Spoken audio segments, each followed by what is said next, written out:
Okay, Assalamualaikum semua dan selamat pagi. So, kita pergi pada modul yang kedua. Topik modul yang kedua berkenaan punca dan pencegahan kemalangan.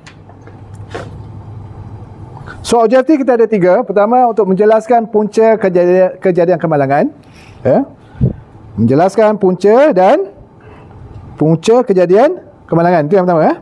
Yang kedua, menjelaskan perlakuan dan keadaan tidak selamat, unsafe condition. Yang ketiga, dapat menerangkan bahawa semua kemalangan dan penyakit pekerjaan boleh dicegah. So ingatlah 3 objektif ya.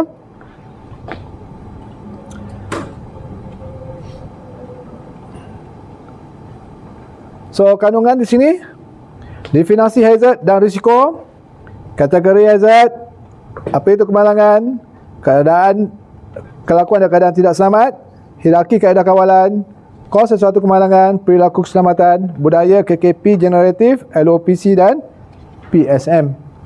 Apa dia LOPC, apa dia PSM, kita akan belajar nanti. So definisi hazard dan risiko. So hazard, biasanya yang kalau kita cakap hazard ni, dalam kepala kita apa dia? Bahaya. Bahaya.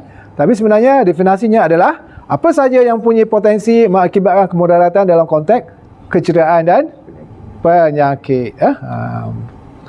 Berpotensi. Risiko, kombinasi kemungkinan berlakunya sesuatu kejadian dengan faktor keterukan sesuatu kecederaan atau kerosakan. Kalau tengok dalam bentuk formula matematik dia, risiko sama dengan kemungkinan berapa kerap kemalangan itu berlaku kali dengan keterukan, berapa teruk insiden tersebut, kemalangan tersebut. So kategori hazard boleh dibahagikan kepada berapa? 6. Pertama, hazard fizikal. Yang kedua, hazard kimia atau hazard kimia. Yang ketiga, hazard biologi, diikuti ekonomi, psikososial dan alam sekitar. Okey, mari kita bincang satu-satu. Ini topik ni menarik ya. Contoh-contoh hazard fizikal seperti api, bunyi yang bising lah. Kalau bunyi tak bising itu bukan hazard. Panas. Panas apa ni? Apa hazard panas? Panas ni bukan cuaca panas, bukan setakat cuaca panas, tapi aktiviti. Aktiviti kerja-kerja panas seperti welding, cutting, grinding. Kita akan belajar lepas ni nanti ya. And then radiasi, vibration, tekanan, elektrik, permesinan. Api macam mana boleh berlaku api? Ada 3 sumber kan? Oksigen, fuel dan bahan bakar. Boleh menyebabkan kebakaran tupan. Bunyi daripada apa bunyi biasanya? Bunyi daripada machinery, alat-alat peralatan, mesin dan sebagainya. So sikit nak jelaskan berkenaan dengan hazard panas ni. Panas ni bukan cuaca tu panas. Panas ni kalau cuaca panas betul juga. Kalau kita kerja dalam ruang tu kurung, dalam tangki bila cuaca panas dalam tu keadaan panas tak? So keadaan panas tu adalah salah satu hazard fizikal lah. Sejuk pun sama juga. Kalau sejuk, terlampau sejuk pun hazard fizikal juga. Sejuk, menggigil kita. Kemudian hazard kimia. Hazard kimia seperti gas, asap, asid, alkali, klorin, racun perosak. Gas macam-macam gas lah. Gas-gas ni yang melibatkan bahan kimia. Gas amonia, gas klorin, racun sulfida.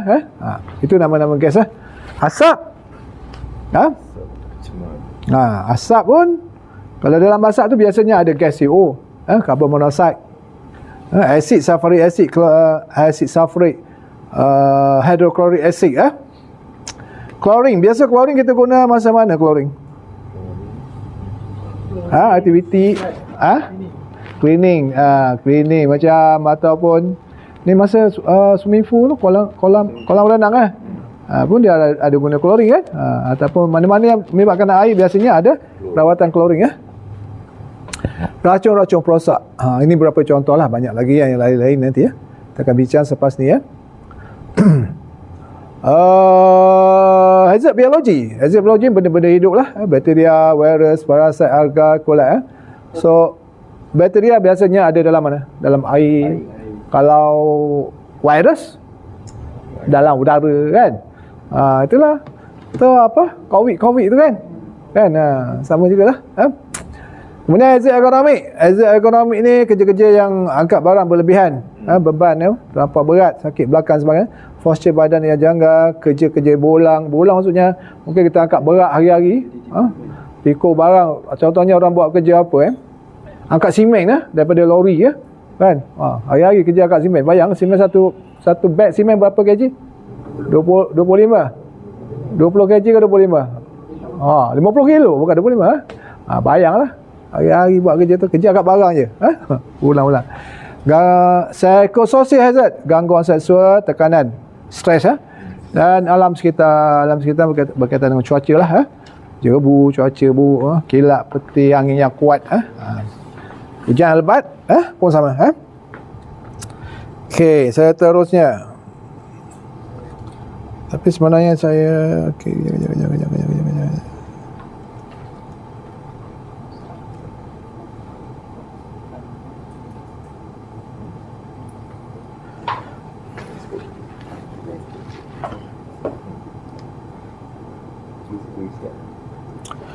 Okey, kemalangan Apa itu kemalangan?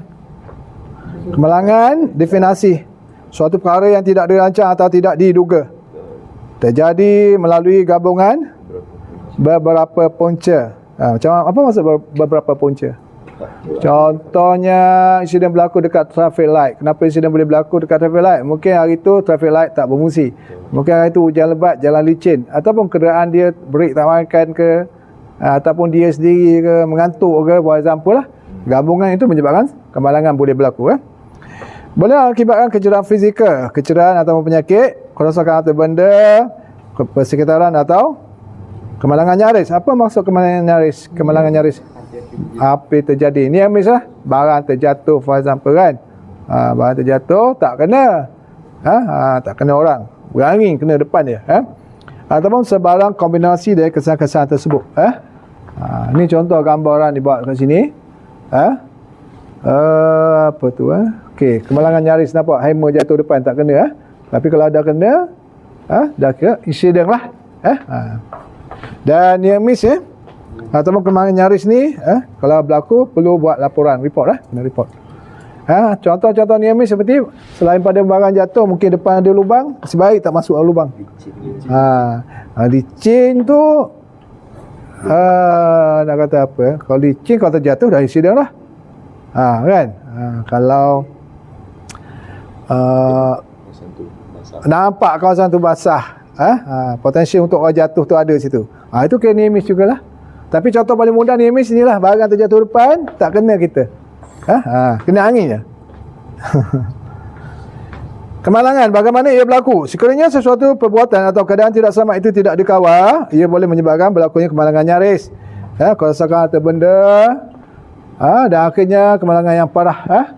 Oleh itu semua perbuatan dan keadaan tidak selamat adalah disiasat dan langkah pencegahan yang sewajarnya diambil. Segitiga type person, terdapat 600 near miss laporan dilaporkan dan 30-nya adalah kerosakan harta benda, 10 cedera ringan dan 1 cedera parah. So segitiga type person nak beritahu kalau kita boleh kontrol bawah tu, so yang atas tu kita boleh elak berlaku lah. Okey, ini contoh kelakuan dan keadaan tidak selamat. Okey, kita ambil contoh fault lead fault lead akad barang fault lead ataupun terangsung Okey, unsafe app, keadaan tidak selamat, fault lead akad barang tinggi dia tinggal macam tu kan, fault lead tinggal barang driver tak ada, fault lead driver tak ada, so itu ada unsafe act.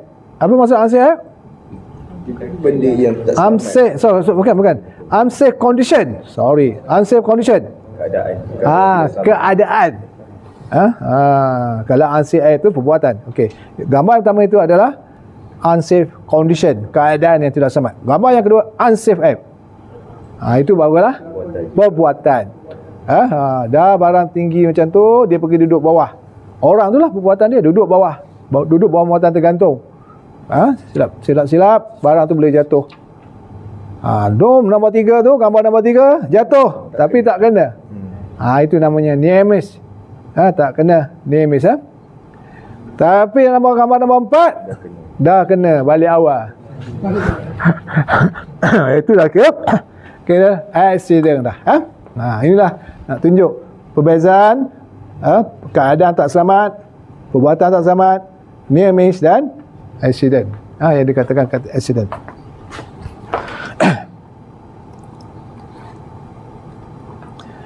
Ini gambar, lagi gambar berkenaan dengan keadaan perlakuan tidak selamat.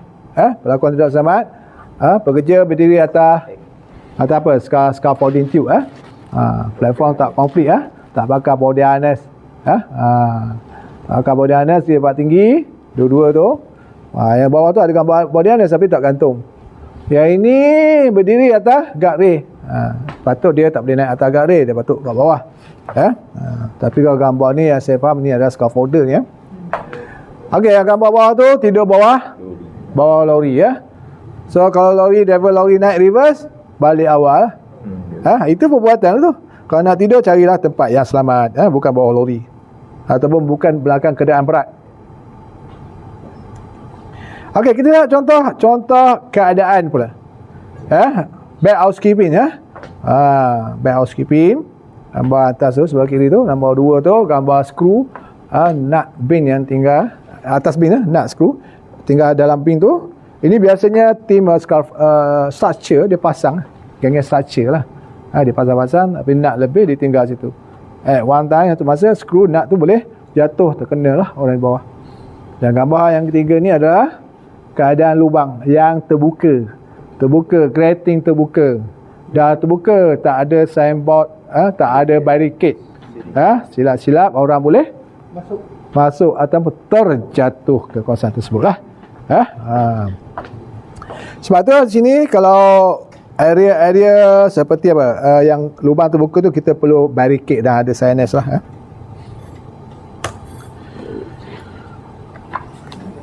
Okey, contoh kelakuan tidak selamat, keadaan tidak selamat. Okey, selesai.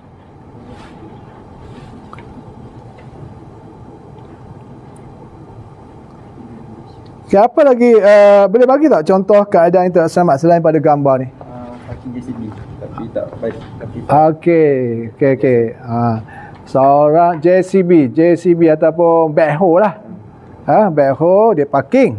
Lepas tu Dia tak pakai tempat asal dia ditinggal sini. Tinggal. Katakanlah tempat yang dia tinggal tu keadaan cerung kan. Parking keadaan tempat yang cerung. And then tinggal begitu, tak ada apa tu, tak ada apa chok lah, biasa ada chok lah untuk menahan tayar tu kan. Tinggal begitu je.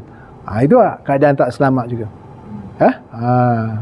Lagi? Kawasan kerja yang berselerak. Equipment semua tu. Equipment berselerak, peralatan berselerak, itu pun keadaan yang tidak selamat keadaan. Okay, apa lagi keadaan tak selamat? Keadaan. Kalau sini kalau kerja cleaning itulah solution kimia yang kita guna tu berselerak, tak susun. Itu keadaan jugalah. Ataupun tempat tu licin tapi tak ada signage, tak ada barricade apa semua, nanti orang boleh jatuh. Itu pun keadaan. Okey, perbuatan. Apa dia perbuatan? Contoh perbuatan yang lain selain pada gambar ni. Sebenarnya ada jalan yang betul untuk pergi ke tempat tu tapi dia lalu jalan yang bahaya. Okey, dia shortcut. Ni perbuatan shortcut patut dia lalu ikut laluan yang sepatutnya ada laluan berjalan kaki tapi dia shortcut, dia cross. Dia cross barricade for example. Ataupun dia masuk kawasan yang orang barricade, dia masuk kawasan barricade. Itu perbuatan lah tu. Kan? Okay, thank you. Dah faham lah, nampak keadaan dan perbuatan. Konsep pelbagai punca faktor pekerjaan, faktor peribadi. So, insiden boleh berlaku disebabkan oleh faktor pekerjaan. Apa maksud faktor pekerjaan? Memang jenis kerja dia tu berbahaya. Kerja elektrik, kerja tempat tinggi. Faktor peribadi, masalah peribadi bawa tempat kerja. Gaduh orang tempat kerja. Dia ada masalah di rumah bawa tempat kerja. Okey, punca tidak langsung, kelakuan tidak selamat, keadaan tidak selamat. Tadilah kita dah belajar tadi. Contoh apa kelakuan tidak selamat? Bergurau. Bergurau tempat tinggi. Tidur bawah kenderaan. Tidur bawah lori kan. Itu kelakuan. Okey, punca langsung terdedah pada hazard. Punca langsung terdedah pada hazard. Okey, jenis kerja contohnya kerja apa? Confined space. Kerja dalam confined space boleh menyebabkan orang cedera, boleh sesak nafas atau boleh lemas ya. Hierarki langkah kawalan. So tadi kita share berkenaan dengan hazard kan. Apa nama hazard tadi? Hazard boleh bagi pada berapa pecahan tadi? Pertama hazard apa? Hazard fizikal, hazard kimia, biologikal, ekonomi, psikososial, alam sekitar. 6 ya tak? 6 ke 8? Okey. So, hazard tersebut ada langkah kawalan, ada hierarki dia. So, yang terbaik hierarki adalah yang atas tu lah, penghapusan. Itu yang terbaik lah, penghapusan. Hapuskan hazard tersebut. Dah tahu benda tu bahaya, jangan guna. Hapuskan. Contoh paling mudah lah, saya bagi tahu lah. Contoh paling mudah seperti kita ada satu genset. Genset tu bising. Bising, hazard bising lah. Jadi hazard fizikal, hazard bising. So, kita hapuskan genset. Jangan gunalah. Hapuskan, buang. Tapi kita nak guna genset. So, kita ambil yang nombor 2 tu, gantian. Langkah hierarki yang kedua adalah gantian. Jadi kalau ambil contohnya genset tadi, kita cari genset yang tak bising. Tak bising. Ganti dengan genset yang tak bising. Okey tak? Boleh stop dulu kan? Ya. Okey, hazard gantian tadi. Apa contoh hazard gantian tadi? Gantikan dengan genset yang bising kita akan gantikan genset yang tidak bising kalau ada lah. Kan? Dan langkah hierarki kawalan yang ketiga adalah pengasingan, iaitu asingkan hazard. Okey, genset yang bising tadi kita asingkan jauh daripada pekerja. Asingkan. Dan kawalan kecederaan, ubah suai atau tambah ciri keselamatan. Okey, kalau genset tadi yang bising, pasang sensor penyerap bunyi lah. Lepas ni kita akan share lagi cerita contoh-contoh lain. Ini saya ringkas dulu. Dan kawalan ke pentadbiran, admin control, job rotation dan sebagainya. Tabir aktiviti kerja ke arah peserta lebih selamat. Contohnya rotate pekerja lah. Ataupun permit pun sama juga tu ada permit. Dan PPE adalah pilihan yang terakhir lah. Lindungi pekerja dengan kelengkapan. Pakai PPE. So kalau tengok sini, PPE adalah pilihan yang terakhir, bukan yang pilihan pertama, terakhir. Terbaik adalah untuk apa? Langkah kawan terbaik adalah penghapusan. Ini lagi detail lah. Penjelasan lagi detail. Penghapusan, menghapuskan hazard atau risiko pendedahan terhadapnya, ini adalah kaedah yang terbaik lah. Contohnya melarang penggunaan bahan kimia berbahaya, penggunaan hazana, benzena untuk mencuci. Benzin tu, benzin guna mencuci. So jangan gunalah. Membersih tapak pembinaan dari bahan tajam seperti paku dan lain-lain.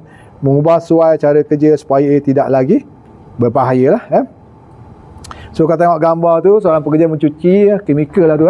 So dihapuskan lah, kan, cuci. Dan pekerja tu pakai apa tu?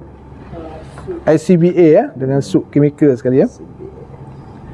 Gantian, menggantikan bahan atau kaedah yang berbahaya dengan alternatif yang tidak ataupun kurang berbahaya. So contohnya selain yang saya bagi tahu tadi, menggantikan penggunaan bahan kimia berbahaya dengan bahan kimia yang tidak ataupun kurang berbahaya. Menggunakan bahan kimia dalam bentuk pellet atau dalam bentuk paste adalah lebih selamat daripada dalam bentuk debu. Setengah bahan kimia dia datang dalam bentuk debu. Jadi debu ni berabuk, nanti kita boleh terhidu, kena mata, masuk mata. So terbaik adalah dalam bentuk pellet berbuku, pejal. Macam sabun fat berbuku tu. Jadi dia tak ada abuk lah. Itulah contoh yang dia beri ni. Pengasingan, mengasingkan punca hazard dari orang dan laluannya. Contohnya penyediaan tempat penyimpanan kabinet lah. Bahan kimia seperti klorin, memasang pagar dan berikit supaya orang yang tidak berkaitan tak dapat masuk kawasan tersebut lah. Hanya orang yang kelayakan saja, yang tak layak tak boleh masuk. Kawalan kecederaan, sekiranya sesuatu hazard tidak dapat dikawal dengan kaedah penghapusan atau gantian, kaedah seterusnya adalah disarankan adalah kawalan kecederaan. Modified, bukan modified. Kalau kita try ni contoh macam ni ya. Design dia. Design awal. Daripada kilang, daripada manufacturer dah. Contoh macam crane. Crane dia ada outrigger. Outrigger tu adalah dia punya kawalan cederaan. Outrigger dia buka. Bampak outrigger dia buka. Contoh lain, menutup ezer, bunyi bising panas dan alat berputar, memasang penutup pada peralatan. Contoh tu lah pengadang. Nanti dia berputar, tak ada penutup, kena orang. Masang kipas pengudaraan. Kipas pengudaraan ini adalah blower lah, masang pengudaraan. Kalau tak ada blower, nanti orang boleh lemas dalam tu. Ventilation. Kemalangan pentadbiran. Okey.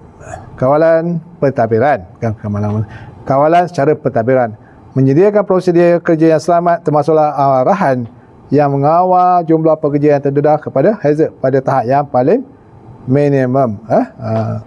Contohnya mengurang jumlah pekerja yang terdedah, mengurangkan tempoh pendedahan, tempat bising, maknanya kau duduk sekejap je. Mengatur jadual kerja, rutin lah, mengadakan prosedur kerja dan juga prosedur loto, lock out, take out. Pernah dengar perkataan loto? Okey, awak dengar. Yang lain, loto ni lock and take, lock out, take out. Contoh paling mudah lah, nak buat kerja-kerja elektrik, tukar lampu sebagainya, kita akan tutup dia punya main switch ni kan. Tapi main switch tu kena tutup juga. Contohnya nak repair mesin. Mesin tu guna elektrik. So off kan, dan dia punya main switch dekat mana tu, kat box dia tu kena tutup dan kena kunci lah. Lock dan ada tag. Okey, kawalan berkenaan dengan PPE. Ni pilihan yang terakhir lah.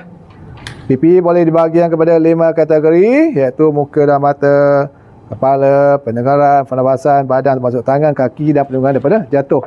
Muka. Biasa muka kita pakai apa? Safety glass. Muka face kan. Kalau mata safety glass lah. Kalau muka ni biasa face lah, wedding shield sebenarnya. Kepala safety helmet. Okey, pendengaran earplug atau earmuff. Pernafasan respirator. Respirator sama ada dust mask ataupun yang guna untuk chemical cartridge. Ada pernafasan, kalau tempat yang kurang oksigen, kita akan guna ICBA, ICBA, self contained breathing apparatus, yang biasa dipakai oleh pasukan penyelamat tu lah, bomber pakai kan, nak menyelamat orang. Badan termasuklah tangan, kaki dan perlindungan daripada jatuh, biasanya body harness dengan layak, double layak. Tengok gambar sini komplit lah. Nak masuk satu kat kilang, pipinya atasnya safety shoes, perlu ada safety shoes. Ada nombor 4 tu apa dia? Nombor 4 chemical cartridge, chemical cartridge, respirator. Nombor 3 earplug, gambar earplug. Nombor 2 cermin mata, cermin mata keselamatan. Dan nombor 1 tu topi keselamatan. Ini adalah basic basic PPE. Okey, kos kemalangan. Bongkos ais. Iceberg lah. Biasanya iceberg bahagian atas tu kita nampak kecil saja, bahagian bawah Tapi yang kita nampak ni tak nampak. bahagian tak nampak hidden. Yang kita nampak yang atas tu panggil kos nyata, kos yang jelas dilihat dan boleh diinsurkan. Adalah lebih rendah daripada kos tersembunyi, sama seperti ketulan ais. Jadi yang tak nampak di bawah itu, yang tersembunyi itu seperti kos guaman, kehilangan kepakaran, penalti, kelewatan peraturan, dan juga lain-lain lah. Contohnya kos tersembunyi macam kematian, insiden. Mana kita tahu insiden kan? Lori terbalik, barang lambat hantar, itu adalah kos tersembunyi lah. Okey, jumlah kemalangan yang dilaporkan sehingga tahun 2017. Tak berapa nampak ni dia kecil sikit. Saya nampak, tahu dah nota boleh nampak tak? Tak nampak So yang atas tu, gambar yang atas sekali tu, iaitu tahun 2013 hingga 2017, bilangan kemalangan yang dilaporkan, insiden yang dilaporkan. dilaporkan kepada Perkeso lah. Dia kata tahun 2013 tu 63,557. 63,000 2014 kemalangan yang dilaporkan 63,300. 2015 yang dilaporkan 62,800. Makin turun, tapi pada 2016 meningkat kemalangan yang dilaporkan kepada 66,600. Yang atas lah. 2017 kemalangan yang dilaporkan 69,900. Tinggi tu. Kan? Tiba-tiba tinggi. Kalau tanya pendapat saya ni, mungkin ada kaitan dengan kerja-kerja projek yang dibuat di Johor lah, dekat Rapid masa tu. Pengarang. Okey, cuba tengok gambar yang tengah tu, nombor 2 tu. Catat yang tengah tu. Ini bilangan kemalangan perusahaan. Bilangan kemalangan perusahaan yang dilaporkan kepada Perkeso. Tahun 2013 sebanyak 35,800. Tapi tahun 2014 kemalangan yang dilaporkan berkurang kepada 35,200. Pada tahun 2015 lagi kurang, 34,000 saja. Tapi 2016 naik kembali kepada 35,000. Dan pada tahun 2017 kemalangan perusahaan yang dilaporkan kepada Perkeso meningkat kepada 36,000. Meningkat 2017. 2017 semua naik. Okey. Tengok carta 27 yang bawah sekali tu. Ini berkenaan dengan kemalangan semasa perjalanan pergi dan balik. Maksudnya sama ada naik kereta ke, naik motor ke, naik bas ke, kan? Okey. Tahun 2013 yang dilaporkan adalah 27,600. Tahun 2014 naik kepada 28,000. Ini insiden kemalangan ulang-alik pergi balik kerja. 2015 naik kepada 28,500. 2016 31,300. 2017 35,300. Banyak. Kalau tengok sini tahun 2017 naik. 2018 agak-agak naik ke turun? Agak-agaknya. Rasanya naik juga. Projek belum habis lagi masa tu dekat Pengerang. Alright, itu statistik kemalangan. So maklumat ni kita ambil daripada Perkeso. So perilaku selamat. Perilaku selamat dapat membantu seseorang pekerja untuk mengenal pasti dan memilih suatu perlakuan selamat berbanding dengan kelakuan tidak selamat. Prinsip asas perilaku keselamatan tempat kerja adalah gabungan 3 komponen yang boleh diukur, iaitu pekerja, persekitaran dan kelakuan. Apabila ketiga-tiga elemen ini digabungkan, kemalangan tempat kerja adalah boleh dielakkan. Pekerja mempunyai prinsip asas perilaku, pekerja mempunyai keupayaan fizikal yang berbeza. Kita lain. Ada orang boleh kerja akak berat, kan? Tubuh kecil, akak berat tak boleh, kan? Berbeza. Kalau orang tinggi, kaki panjang, lari laju lah. Orang yang rendah, kaki pendek, lambat lagi kan? Berbeza. Okey, pengalaman begitu juga. Orang ada pengalaman dengan orang tidak ada pengalaman. Latihan, orang yang ada latihan dengan orang tak ada latihan. Orang baru kerja, baru habis belajar, baru nak kerja, tak ada pengalaman, latihan belum ada lagi. So berbanding dengan orang yang dah ada pengalaman, ada latihan, dia orang lama dia cepat. So orang yang baru ni kena belajarlah dengan orang lama lah untuk dapat pengalaman. Latihan ni siapa? Tanggungjawab siapa bagi latihan? Majikan.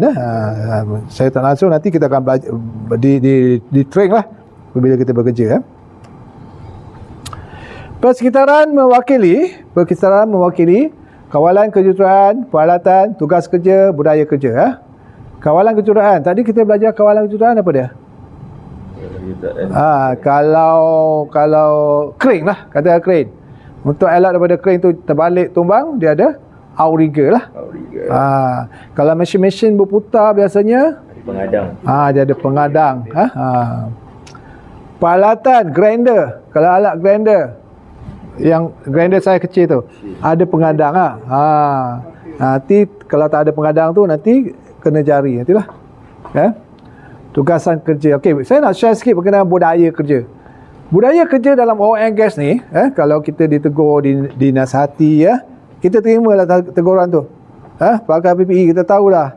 Orang tak cakap pun kita tahu kerja oil and gas. PPE ni penting nak pakai. Tapi kalau budaya di luar oil and gas kalau kita tegur seseorang tu, dia macam tak berapa nak terima. Budaya di luar lain sikit lah. Sebab dia punya safety dia kurang. Apatah lagi kerja-kerja dekat area kampung lagi lah. Tak payah pergi kampung lah. Kita ambil dekat site projek kan. Kita boleh banding projek kat luar, projek biasa, kerja biasa dengan kerja projek dalam Petronas. Jauh beza budaya kerja dia. Sebab Petronas ni dah lama dah. Maknanya terlibat dengan safety. Luar ni mungkin dia lambat sikit. Pemantauan kurang. Itulah. Okey, masih lagi prinsip asas perilaku. Perkara yang sering tidak diberi perhatian adalah perlakuan. Tingkah laku pekerja dalam menjalankan kerja-kerja mereka. Okey, perilaku selamat. Proses do it. Proses buat. Define behavior, menyata perilaku. Observe behavior, perhati perilaku. Intervene, masuk campur atau halang. Test intervention, uji halangan. Okey. Ini apa nak cakap? Behavior safety. Behavior safety ya. BS behavior safety. Ini behavior safety lah ya. So biasanya behavior safety ni kalau kita akan buat, bukan safety lah akan buat dekat site dia akan beritahu dia nak buat behavior safety Dia akan tengok orang kerja, dan kalau benda tak betul dia akan tegur lah. Masuk campur lah, maksudnya intervene Okey, ini benda yang baru Perjalanan kita untuk apa? dot. Tu apa? Perjalanan kita untuk apa? Untuk kerja ke apa? Okey, budaya KKP generatif. KKP tu apa dia? Keselamatan, kesihatan, pekerjaan Okey, semakin bermaklumat. Okey, dia ambil dari bawah dulu ke dari atas tu? Bawah dulu, tengok bawah dulu sumber daripada Energy Institute UK dia ambil patologi. Patologi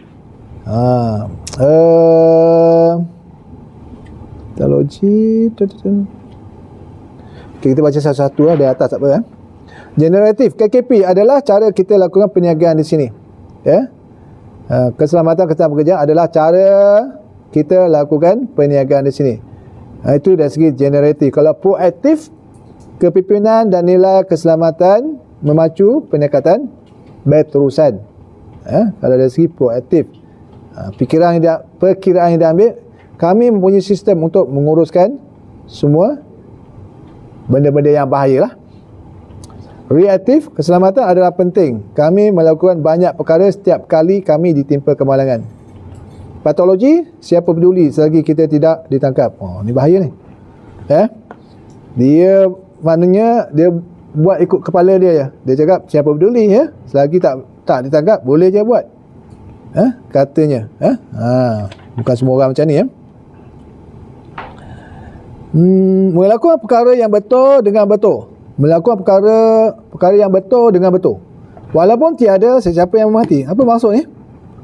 Melakukan perkara yang betul dengan betul. Walaupun tak ada orang mati. Kita ambil satu kerja yang kita buat. Kalau dekat site, kalau kita buat kerja, kena ada permit. Dalam permit akan beritahu apa skop kerja yang kita nak buat. Kan? Katakan skop kerja nak buat inspection, nak masuk dalam tangki. Inspection lah, masuk dalam tangki. Masuk dengan cara yang betul. Walaupun tak ada orang memati. Kata dia 2 orang je. Sebelum masuk, cara yang betul, kalau dia 2 orang, kena ada stand up person. Kena ada orang tunggu kat luar, seorang. Seorang je boleh masuk. Maknanya dia melakukan cara yang betul. Walaupun tak ada orang memahati. Itu satu contoh lah. Okey, ini contoh-contoh yang lain. Melakukan perkara yang betul dengan betul walaupun tiada sesiapa yang menghormati. Budaya KKP, individu melakukan perkara yang betul. Prestasi KKP, matlamat sifat untuk insiden. Maksudnya matlamat sifat ni maknanya zero incident. Tak nak ada insiden berlaku.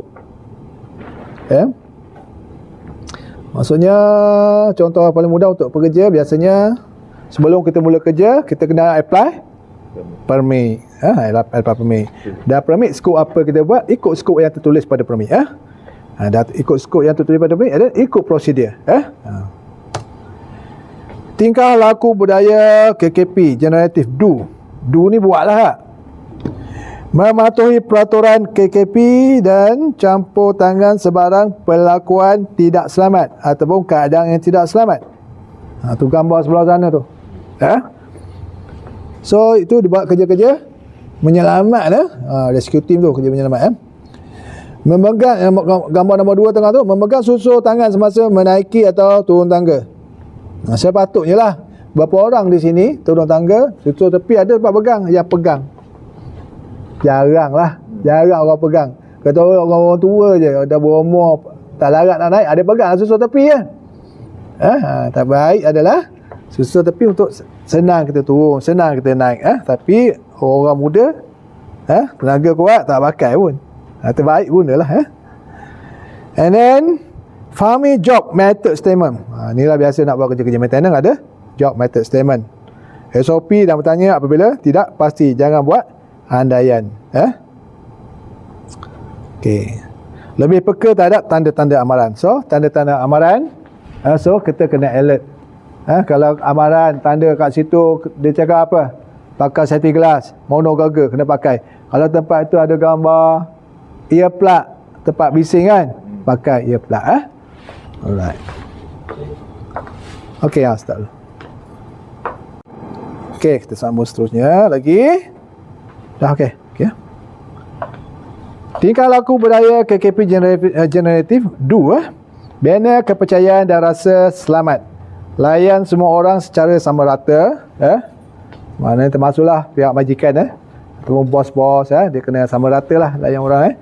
Akui hak pekerja untuk memberi komen. Kalau ada komen, kena ambil positif, terima komen yang diberi dan bagi maklum balas. Campur tangan dan hentikan kerja jika perlu. Kalau ada kerja-kerja yang dia buat itu tak selamat, kita boleh campur tangan, beritahu, stop, henti yang kerja. Tingkatkan kesedaran risiko KKP. Menjalani industri. Okey. Macam mana nak tingkatkan kesedaran risiko keselamatan pekerjaan? So kita ada buat induction. Sebelum mula kerja ada menjalani induction, tapak projek lah.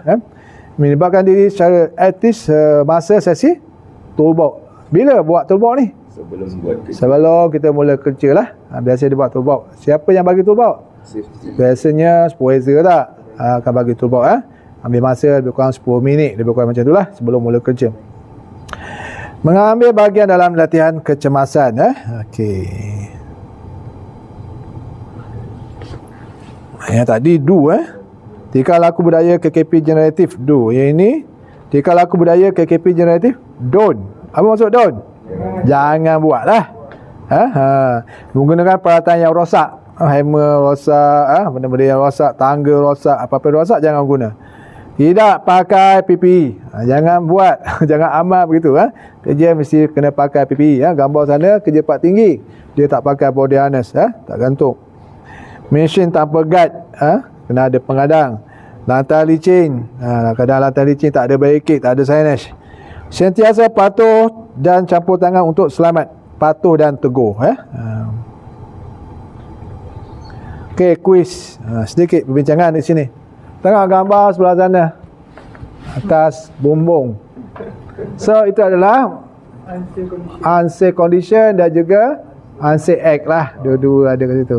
So macam mana kita nak pastikan orang bekerja atas selamat?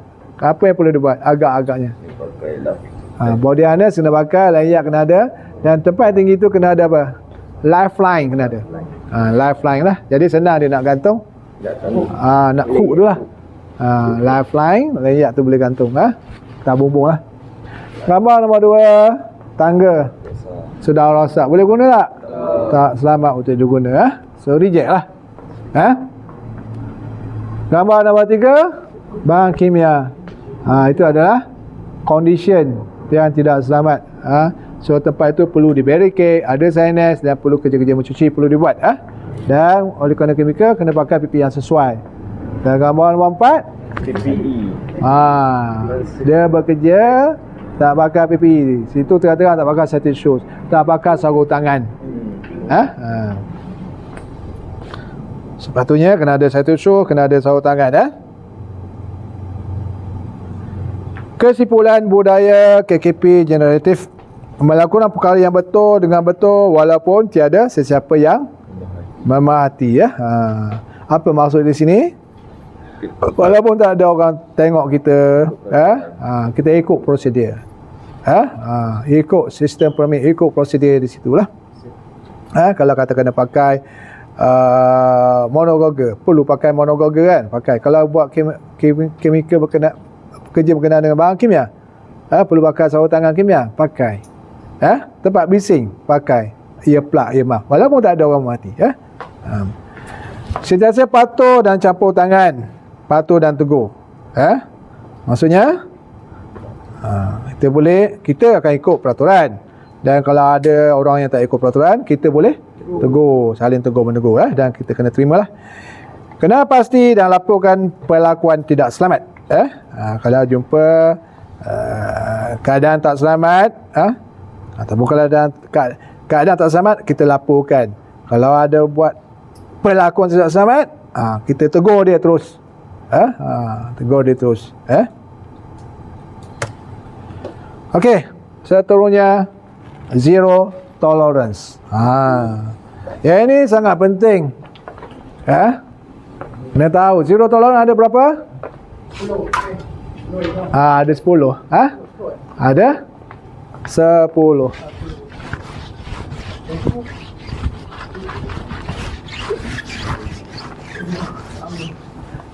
So pertama, zero tolerance.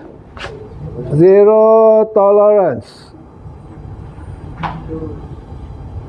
Tolerance. Betul tak? LULE. Betul lah. Betul lah LULE. Ataupun Zitoru lah. Zitoru. So ada 10.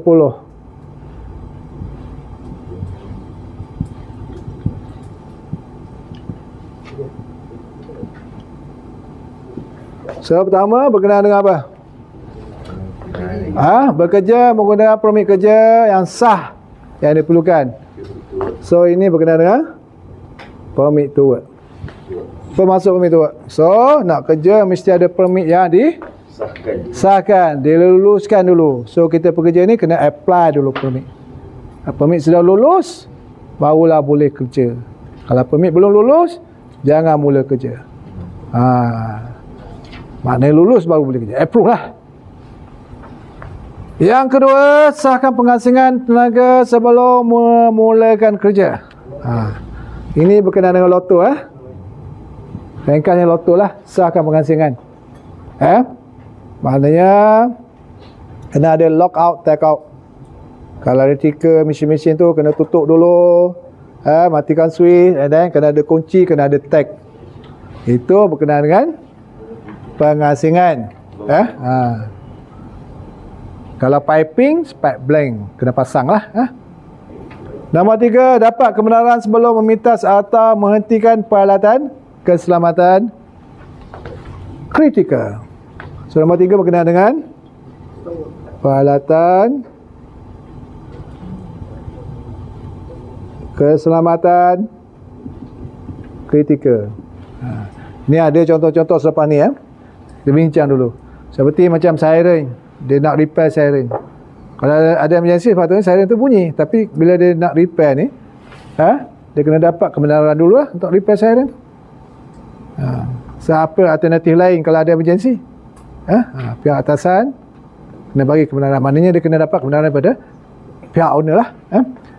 Nombor 4, dapat kebenaran sebelum memasuki ruang terkurung. Ini ruang terkurung. Confined space. Maksudnya kebenaran ni, maksudnya kena dapat kelulusan permit confined space. Lulus barulah boleh masuk.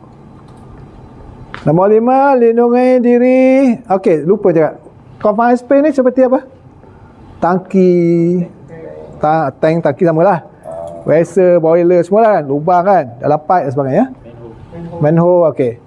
Lindungi diri daripada terjatuh ketika bekerja tempat tinggi. So ini berkenaan dengan bekerja tempat tinggi. Working at height. So kalau Petronas kerja tempat tinggi ni bawah atas berapa meter? Lebih pada berapa meter? 2 meter ke atas. 2 meter ke atas kena pakai body harness, layak. Kena pakai lah. Itu kalau Petronas. Setengah tempat kadang 1.8 meter. Bergantung pada logi lah. Tapi kalau Osha kan 3 lebih Petronas 2 meter. Lebih pada 2 meter kena pakai body harness. Kalau standard 3. Kalau ikut Akta Kilang Central. Osha 3 kan? Okay. FMA. Tambah ya. Okey. Nombor 6. So kita kena ikut yang ini. Dia lagi stringent. Nombor 6, guna kelengkapan PPE yang betul ketika mengendalikan bahan kimia. So pakai PPE.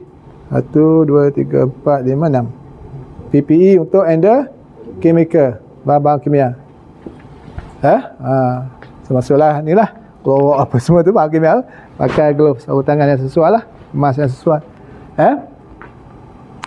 Loading unloading daripada lori loading minyak ke, loading air ke, so pakailah PPE yang sesuai.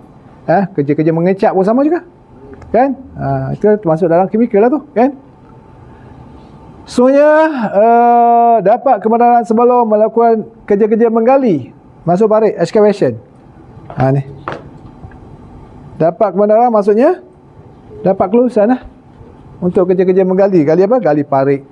Biasa parit ni gali lubang untuk apa? Untuk piping dan juga untuk kabel. Kenapa perlu dapat kebenaran?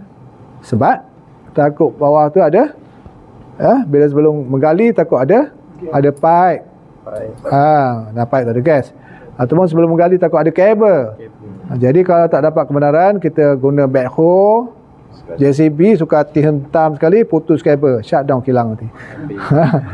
Kalau pipe, pecah pipe, explosion, kebakaran boleh berlaku. So perlu dapat kebenaran. Itu maksudnya excavation. Jangan berada di bawah muatan tergantung. Ni ini berkenaan dengan crane lah. Crane apa-apa. Biasa crane angkat barang jangan berada di bawah muatan tergantung. Dia angkat barang, biasa crane activity dia akan barricade. Tapi ada orang masuk, duduk bawah. So dia larang.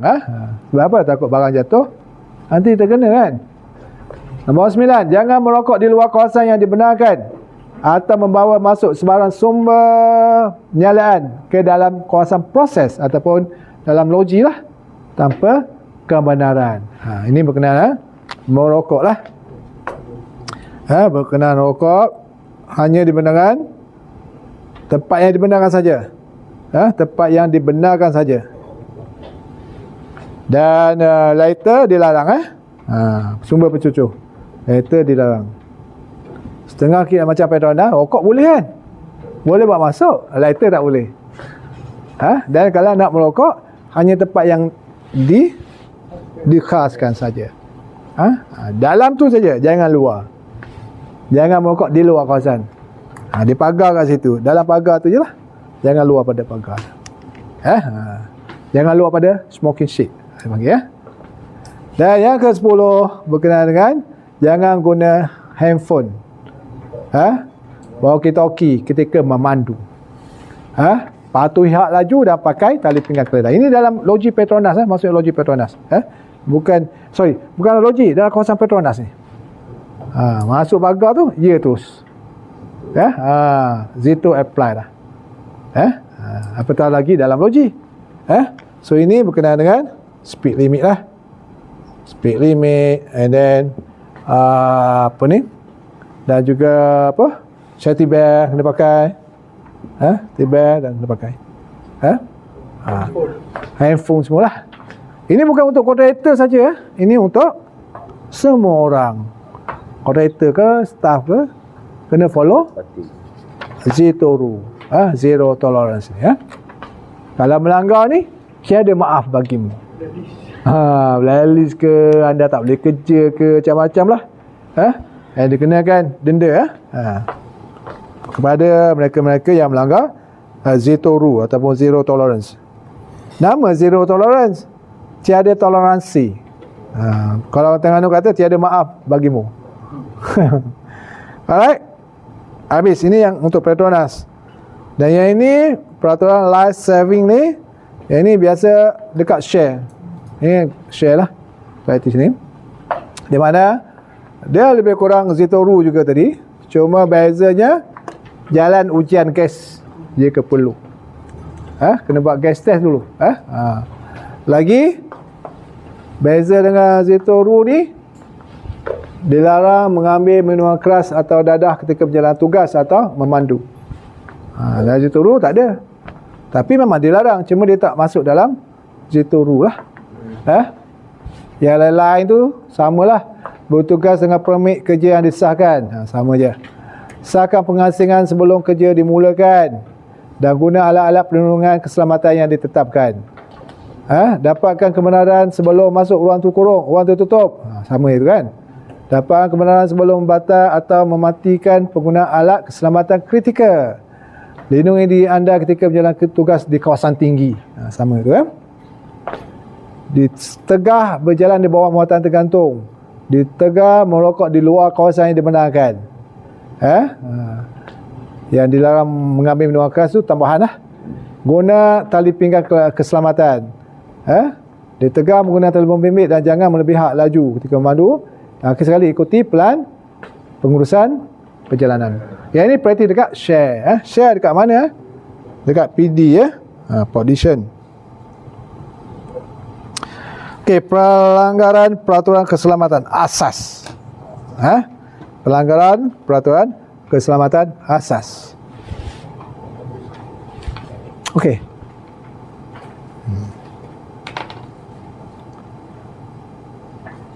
Pertama, berkenaan dengan permit. Working without permit when permit is required. Maksudnya, pekerja ni melakukan kesalahan di mana dia buat bekerja tanpa permit. Shortcut lah. Kan? Itu kesalahan besar. Jangan sama sekali kita melanggar peraturan ini, di mana melanggar prosedur kerja tanpa permit. Maksudnya mesti kena ada permit dulu. Mesti permit lulus dulu, baru boleh bekerja. No permit, no work. Walaupun supervisor suruh buat, permit dalam proses, jangan buat lagi sebab permit dalam proses. Alright. Itu nombor satu. Kesalahan nombor dua yang pernah berlaku, tidak mengikat 100% tali penyangkut apabila bekerja part tinggi. Ini kerja part tinggi, body harness pakai, lanyard ada. Tidak hook. Masa mana? Masa dia berjalan. Masa duduk mungkin dia gantung. Tapi bila nak pindah satu tempat ke sana, dari sini ke sana, dia buka terus. Tak gantung. Dia kena ada lifeline lah. Ada tali untuk dia gantung. Sebab itulah pula ada dua. Double lanyard. Sebab itulah double ni buka satu, yang ini gantung. Buka ini, yang ini gantung. Untuk bergerak. Mesti 100% tie off. 100%. So kesalahan yang kedua, tak gantung. Kesalahan yang ketiga, berkenaan loto lah. Mematikan, mengubah atau menanggalkan peralatan yang memerlukan pengasingan tenaga berbahaya tanpa kebenaran. Inilah melanggar loto prosedur lah. Tak ada loto. And then confined space, masuki ruang terkurung tanpa permit. Confined space, ini pun satu juga kesalahan. Seterusnya yang ini, repetitive disregard for safety intervention recommendation, pelanggaran cadangan keselamatan yang diberikan secara berulang kali. Dah cakap banyak kali dah, langgar juga. buat tak reti. Kalau macam ni memang tak boleh kerja lah, memang kena sack out lah. Contoh apa dia? Cermin mata, safety mesti pakai, tapi dia tak pakai, degil taruh kat kepala ke, kat topi ke. Sekali tegur okey lagi, 2 kali 3 kali berulang, so tindakan boleh dah ambil lah. Dia plug pun sama. Kan, sebenarnya ni yang harness tu sepatutnya 2 layout kan. Tapi Double layak lah. 2 layak. tapi ada certain harness yang 1 layout. Kalau dalam Petronas memang tak ada benar lah. Sebab Petronas ni memang mesti ada double. Tujuan double, Backup tu. dia ada 2 hook. 2 hook mesti ada 2 lanyard. Tak boleh 1. Sebab 1 lanyard tu adalah 1 hook lah. So ada 2 hook. 1 hook gantung, dan 1 hook lagi masa kita nak bergerak kita free kan.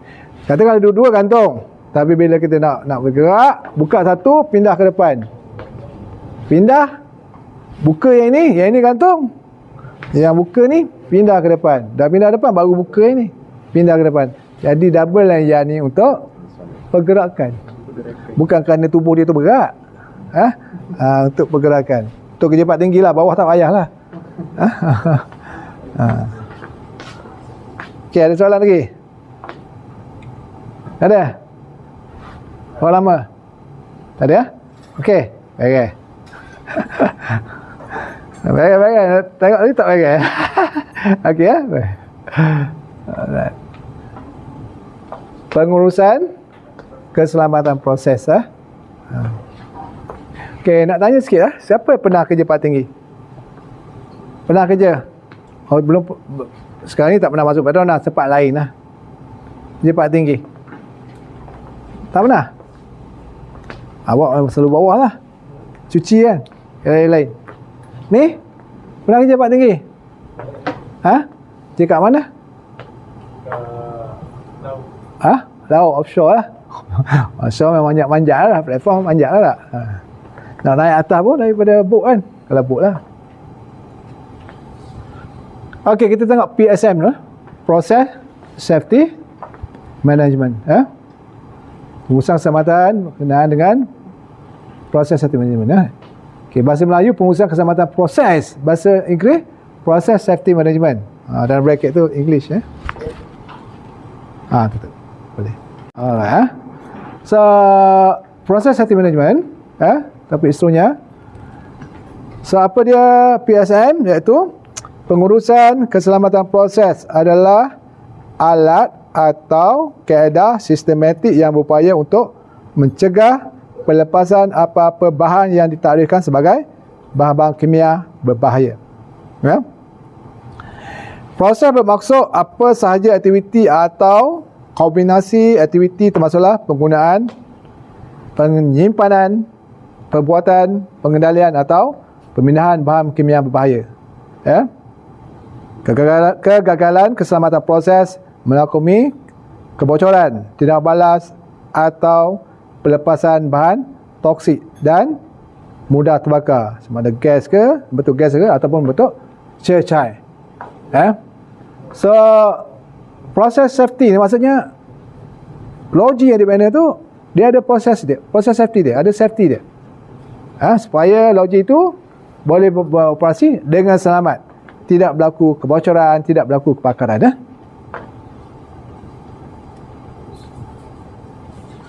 Kemudian LOC, Loss of Containment. Pelepasan bahan berbahaya dari tangki, paip atau pengandung tekanan yang digunakan secara tidak terkawal dan tidak dirancang akan menyebabkan kebakaran, letupan ataupun toksik. So ini nanti saya akan share lah video nanti ini adalah pernah berlaku di mana dekat BP nanti lepas ni saya akan tunjuk video LOC ni bocor, tak kira lah bocor pipe ke, bocor tangki ke, secara tak sengaja lah Okay. So untuk berlaku kemalangan yang melibatkan proses safety seperti kebakaran, letupan, sangat susah. Jarang berlaku dan susah berlaku. Kebakaran, kilang, letupan. Tetapi kalau melibatkan pekerja, keselamatan yang melibatkan personal safety lah, ada orang jatuh, ataupun terkena mesin, itu chance tu tinggi. Tinggi berbanding dengan proses safety ni. Okay, tapi proses safety kalau berlaku total loss, kilang terbakar meletup, total loss.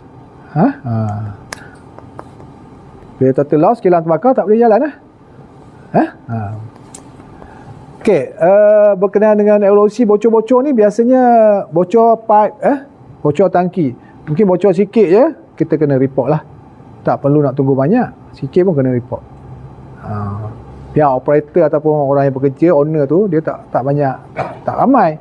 Kita sebagai kontraktor, kadang-kadang kalau kita jumpa, kita kena report, buat laporan. Beritahu pada pihak owner. Okey, saya nak share video je. Mari kita tengok video.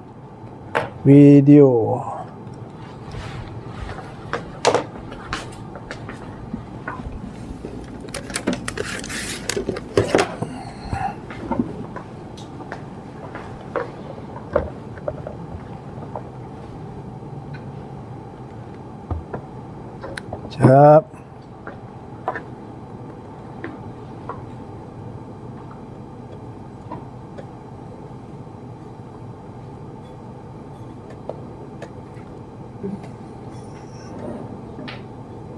Training module. Video.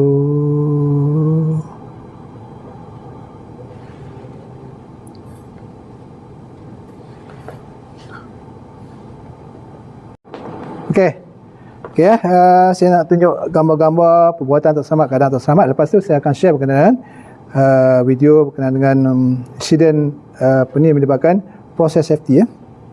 Sebelum tu kita tengok gambar-gambar ni dulu.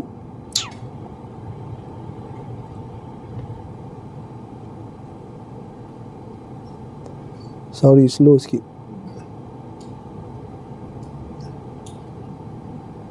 Lambat. Ni. Ni lama dah.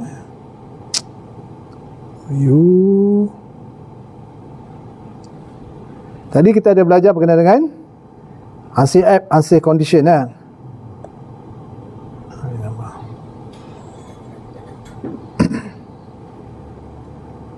Ini adalah perbuatan yang tak selamat. Pernah buat tak macam ni di rumah? Boleh tak kita duduk tangga atas tu, lepas tu taruh lagi bekas tu, duduk atas lagi? Boleh tak? Tak boleh. Ini satu contoh perbuatan yang tak selamat.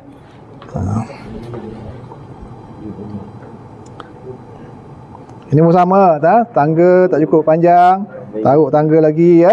Ini pun sama juga perbuatan perbuatan tak selamat. Ini lagi lah, kejar lubang, batu yang berat. So ada orang dalam lubang, itu apa tu?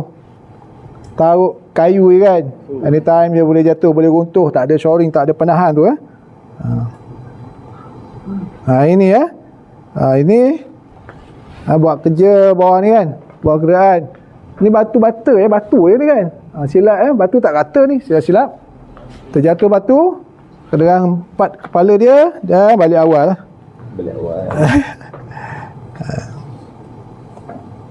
Ini jabatan kantor bukan untuk kenderaan berat. Ini kat luar ni semua. Ini perbuatan, semua perbuatan ya. Ini pun lagi. Ini pun perbuatan tak selamat. Silap hentam kepala kawan di bawah. Balik awal. Ini satu lagi penyakit, tak ada tangga, guna toncak. Pun sama, perbuatan tak selamat. Ini pun sama. Alright, ini tangga. Ini pernah berlaku ni. Tahu minyak, pam minyak cabut. Alright, tadi saya kata nak share video kan. Video.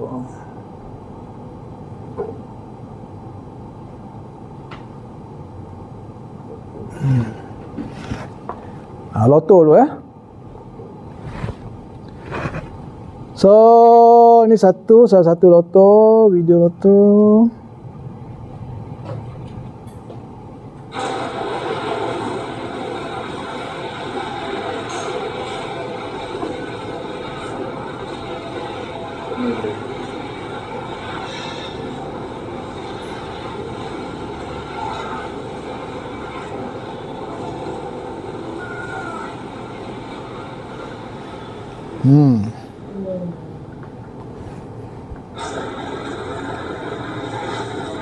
Sebab apa boleh jadi begitu? Sebab dia tak ada arahan tak. lagi. Tak dapat arahan. Tak ikut loto tadi lah. Dia buat kerja-kerja maintenance, repair mesin. Lepas tu dia off, tapi tak ada kunci. Kunci tu penting. Lock and tag. Ada kunci, ada tag. Bila dia off tadi, ada kunci, ada tag. Orang lain boleh buka tak masa buat kerja maintenance? Tak boleh. Tak boleh. Tapi oleh kerana dia tak apply loto procedure, tak ada kunci, siapa-siapa boleh buka, balik awal kawan tu.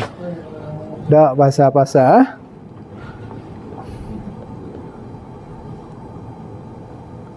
Okay. So lagi loto.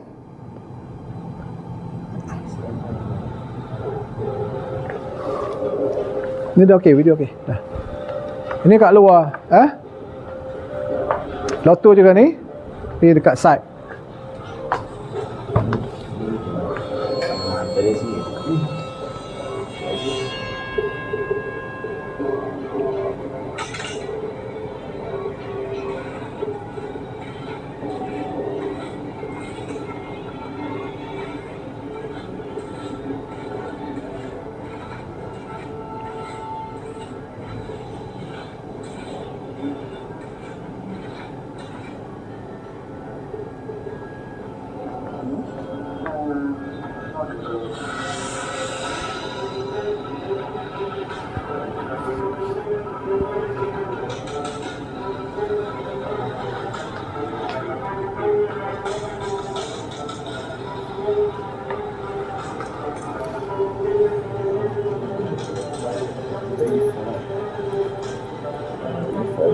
Dia still buat kerja juga.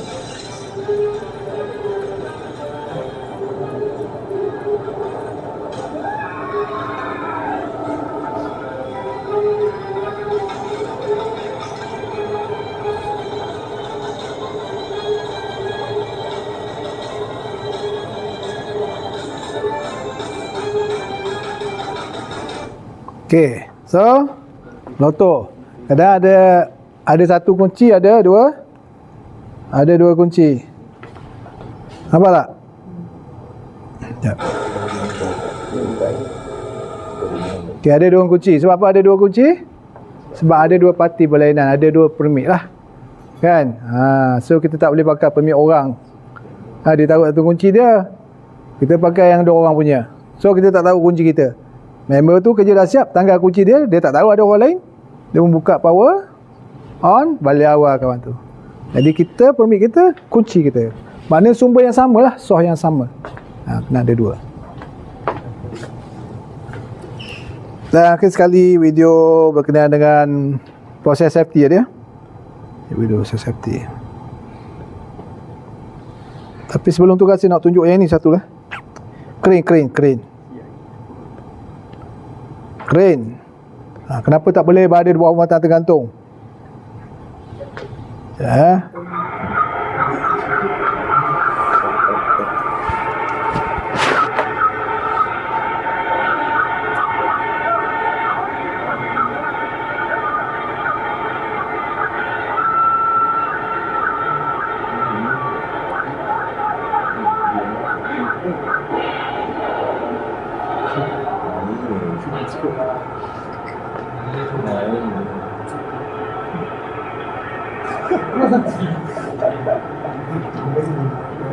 Dari sini.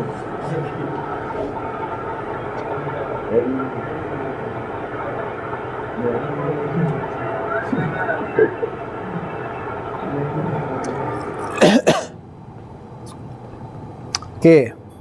So di situlah kenapa tak boleh berada di bawah muatan tergantung. Barang tu boleh jatuh. Okey, tadi saya nak tunjuk yang yang menyebabkan proses safety tu ya. Proses safety. Video mana video ni? Proses safety BP. Ni.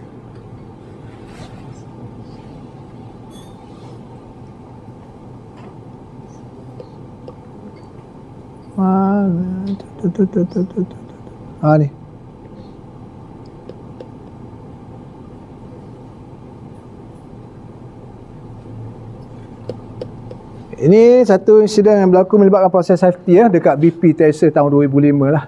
Macam mana dia berlaku? Okey, dia tunjuk senario dia. Di mana di sini 15 orang mati dan 170 cedera. Projek ni selepas shutdown dia nak apa? Dia nak back online lah. Okey, tengok cerita dia macam mana.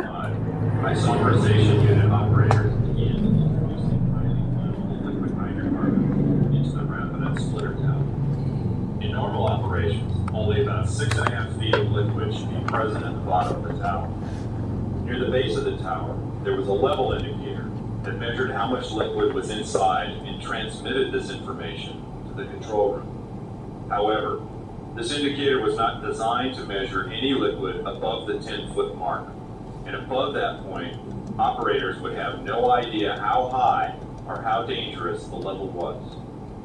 A high-level alarm activated and sounded in the control room and the tower overfilled, but a second redundant alarm failed to activate.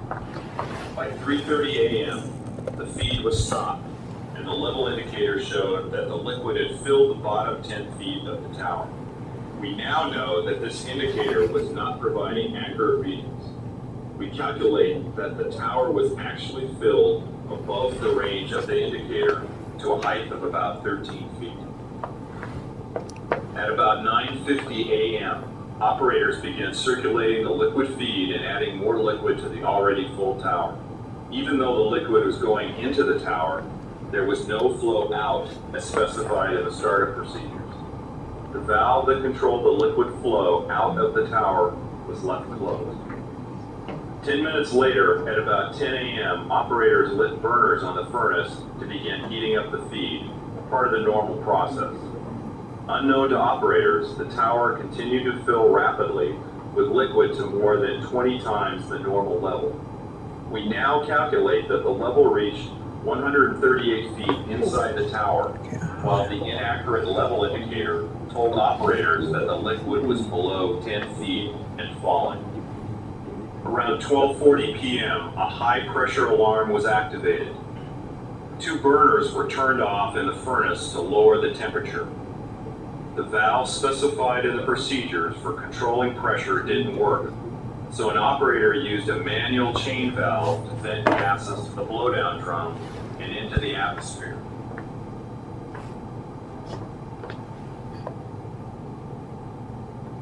At about 1 p.m., operators opened the valve to send liquid from the bottom of the tower to storage tanks.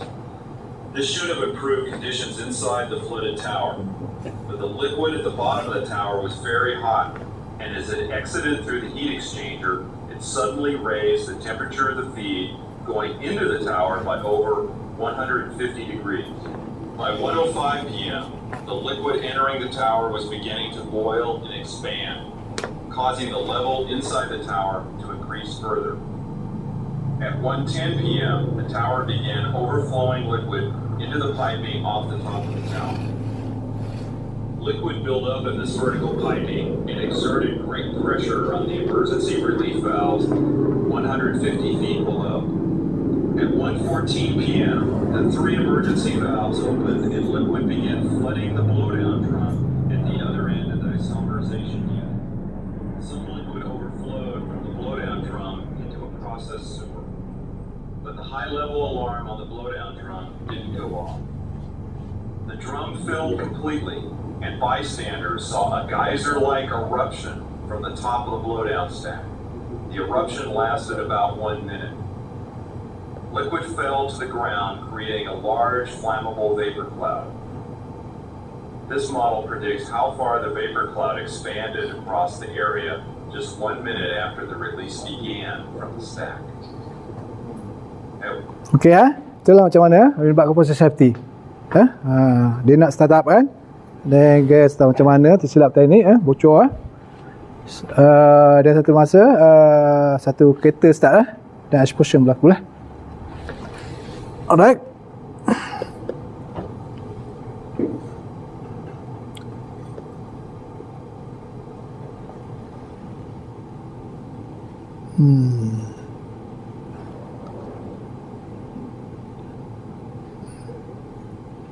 Tak tinggi tadi tak.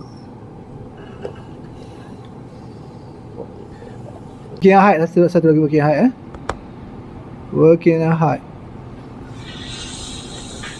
Kerja part tinggi lagi.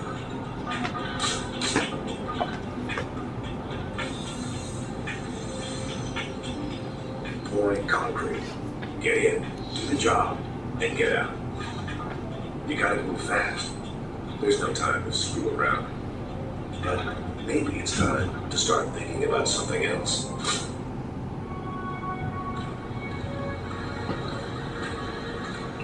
I hear that lazy kid of yours is graduating. Yeah, and now he wants money for a tux in a limo. Hey, Tony, you gonna send that concrete or what? It's coming, just give me a minute. Come on. You know, pretty proud of him. He's gonna do okay. This guy's been placing concrete for years. I mean, he knew what he was doing. He's one of the most experienced guys out there. Come on, Tony. Any day now. It's coming, just give me a minute. Yeah, I see it. I don't know. Maybe he got his head out of the game for a minute, you know? You gotta be focused when you do this. You don't have time to be thinking other things. It's a dangerous job. We all know that. You don't go up there unless you know what's up. He knew what he was doing.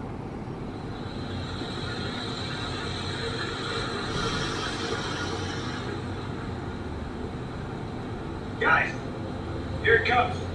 Heads up.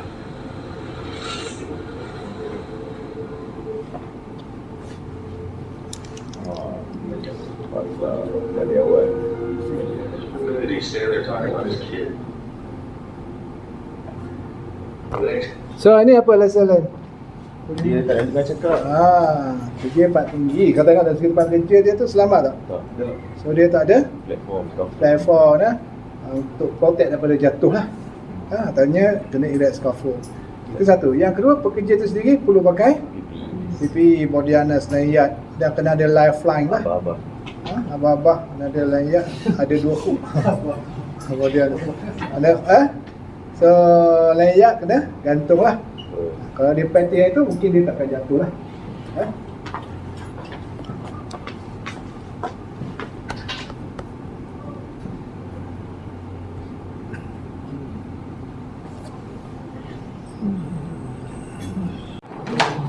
Okey kita dah sampai bahagian penghujung. So saya nak minta tengok semula kita punya objektif tadi. Apa objektif kita tadi? Kuat sikit, satu orang baca. Apa dia? Menjelaskan punca kejadian kemalangan. Menjelaskan punca kejadian kemalangan. So dapat jelas tak? Apa dia tadi? Macam mana kemalangan boleh berlaku? Unsafe act, unsafe condition kan? Okey. Yang kedua? Yang kedua menjelaskan perlakuan dan keadaan tidak. Itu dapat menjelaskan kelakuan tak selamat, perbuatan tak selamat. Contoh-contoh kelakuan tak selamat apa dia? Tadi contoh kelakuan tak selamat. Contoh. Naik tangga tak pakai. Tempat tinggi tak pakai harness. Tempat tinggi tak pakai harness. Kalau keadaan? Kalau keadaan tak selamat? Yang licin ke basah. Sebab licin tak ada barikade, tak ada senet, duduk bawah muatan tergantung Duduk bawah muatan tergantung itu adalah perbuatan. Ataupun kawasan kerja tak ada barikade. Kawasan kerja angkat barang berat tapi tak ada barikade, tak ada signage kan. Itu pun boleh jadi keadaan tak selamat. Okey.